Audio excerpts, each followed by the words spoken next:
Today, you will learn how to remove shape border in Word. Welcome to Easy Guide YouTube channel.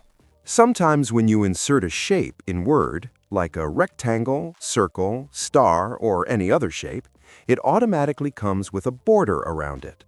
This border is also called an outline. Maybe you don't like the border. Maybe you want a clean design. Let's remove it.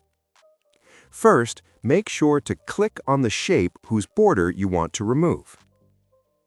When the shape is selected, you will see small circles around it. That means it is active. Now look at the top of your screen. A new tab will appear called Shape Format. In some older versions, it may just say Format. If you don't see this tab, click on the shape again to make sure it is selected. Click on Shape Format. Now find the option called Shape Outline. It is usually in the Shape Styles section.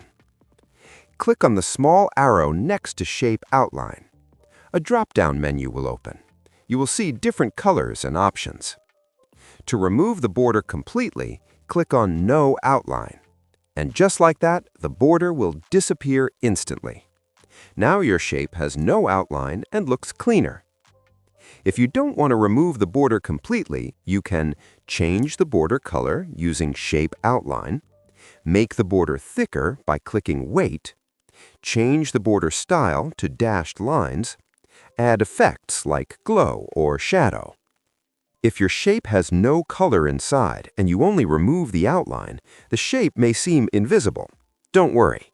Just click Shape Fill and choose a color to make it visible again. If you inserted a shape by mistake, you can also delete it by selecting the shape and pressing the Delete key on your keyboard.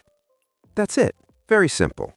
If this tutorial helped you, make sure to like this video, subscribe to the channel, and share it with someone who is learning Microsoft Word.